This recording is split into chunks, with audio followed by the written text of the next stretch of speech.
আকাশবাণী কলকাতা। স্থানীয় সংবাদ পড়ছি প্রবাল বন্দ্যোপাধ্যায়। রাজ্যে শিল্প বিনিয়োগে গতি আনতে মুখ্যমন্ত্রী মমতা ব্যানার্জি আজ শিল্প মহলের সঙ্গে বৈঠকে বসছেন। নবান্ন সভাঘরে নির্ধারিত এই বৈঠকে রাজ্য সরকারের বিভিন্ন দপ্তর ছাড়াও শিল্পপতি, বণিক সভার প্রতিনিধিদের ডাকা হয়েছে। প্রশাসনিক সূত্রে জানা গেছে, লোকসভা ভোটের কারণে অন্যান্য ক্ষেত্রের মতো রাজ্যের শিল্প ও বিনিয়োগের বিভিন্ন প্রকল্প ব্যাহত হয়েছে। নতুন শিল্প স্থাপনে উৎসাহ দিতে চালু হওয়া একাধিক ইনসেন্টিভ প্রকল্পের সুবিধাও থমকে গেছে নির্বাচনী আচরণবিধির কারণে।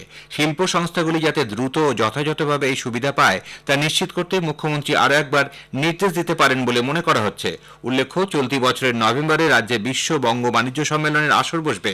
আজকের বৈঠক থেকেই তার প্রস্তুতি শুরু করে দিতে চায় রাজ্য।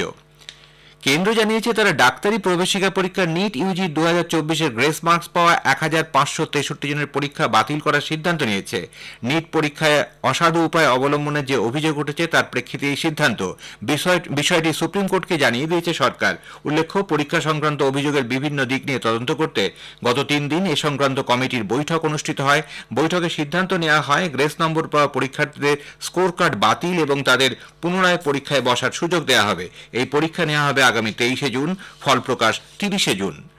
মালদা জেলায় ভোট পরবর্তী রাজনৈতিক হিংসা অব্যাহত। মানিকচকের পর এবার বৈষ্ণবনগরের জানুটোলা এলাকায় অরুণ মণ্ডল নামে এক কংগ্রেস কর্মীকে গত রাতে গ্রামের মধ্যে খুন করার চেষ্টার অভিযোগ উঠেছে কালিয়াচক 3 নম্বর পঞ্চায়েত সমিতির সভাপতির স্বামীর বিরুদ্ধে।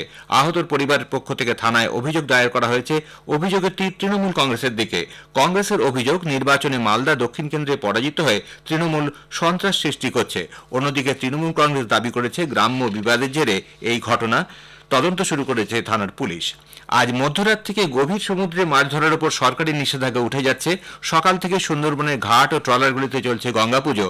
গভীর সমুদ্রে ট্রলার দুর্ঘটনার কথা মাথায় রেখে এবার মাছ ধরতে যাওয়া ডায়মন্ড হারবার, নামখানা, ফ্রেজারগঞ্জ, কাকদ্বীপ, রায়দিঘি, পাথর প্রতিমা, কুলতলি ও সাগরদ্বীপের মৎস্যজীবীদের এ বিষয়ে সচেতন করেছে মৎস্য দপ্তর। পাশাপাশি কড়া নজরদারি শুরু হয়েছে। ছোট বড় সব মিলিয়ে দক্ষিণ 24 পরগনা জেলায় প্রায় 4000 ট্রলার মরশুমের শুরুতে সমুদ্রে পাড়ি দেবে। প্রত্যেকটি ট্রলারে 15 জনের বেশি মৎস্যজীবী নেওয়ার উপর নিষেধাজ্ঞা জারি করেছে মৎস্য দপ্তর।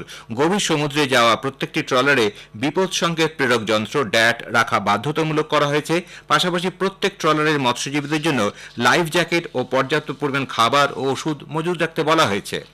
চলতি তাপপ্রবাহের জেরে রাজ্যের শিক্ষা দপ্তরের নির্দেশিকা অনুযায়ী মুর্শিদাবাদ জেলা প্রাথমিক শিক্ষা সংসদ জেলা জুড়ে সকালে ক্লাস চালু করার নির্দেশ দিয়েছে।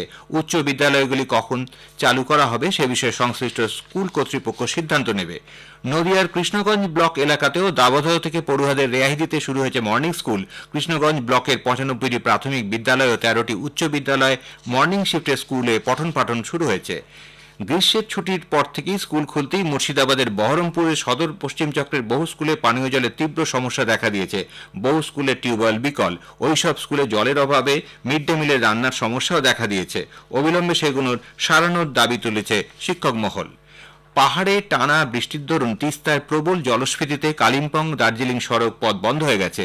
গতকাল সারাদিন ধরে উত্তর সিকিমে ভারী বৃষ্টিপাত এবং দার্জিলিং পাহাড়ের বিভিন্ন অংশে বৃষ্টিপাতের জন্য তিস্তায় প্রবল জলস্ফীতি দেখা দেয়। তিস্তা বাজারের কাছে কালিম্পং থেকে দার্জিলিং যাওয়ার রাস্তা বিপজ্জনক হয়ে ওঠায় প্রশাসন রাস্তাটি বন্ধ করে দেয়। বাঁকুড়ায় কাজ করতে গিয়ে মুর্শিদাবাদের রানীতলার জনি শেখ নামে বছর 23-এর এক যুবকের বাজপড়ে মৃত্যু হয়েছে।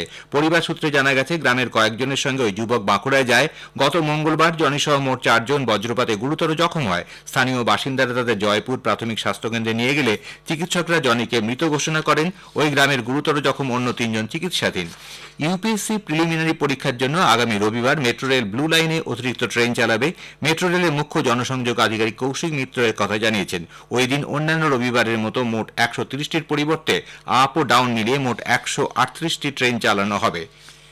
টিকিট কেটে ট্রেন চলার সুঅভ্যাস গড়ে তুলতে পূর্ব রেল বিশেষ অভিযান শুরু করতে চলেছে। পূর্ব রেলের মুখ্য জনসংযোগ আধিকারিক কৌশিক মিত্র আজ একথা জানিয়ে বলেন, রেলের আয় বাড়ানো নয়, নির্দিষ্ট দূরত্বের পথ অতিক্রম করতে অন্যান্য পরিবহনের থেকে রেলের ভাড়া অনেক কম। তা সত্ত্বেও বহু রেলযাত্রী টিকিট কাটা থেকে বিরত থাকছেন। দক্ষিণ পশ্চিম মৌসুমী বায়ু একই জায়গায় থমকে থাকায় দক্ষিণবঙ্গে ভ্যাপসা গরম ও অস্বস্তিকর আবহাওয়া থেকে এখনই রেহাই মিলবে না বলে আলিপুর আবহাওয়া দপ্তর জানিয়েছে।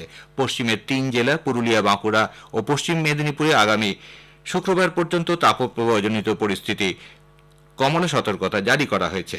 স্থানীয় সংবাদ শেষ হল।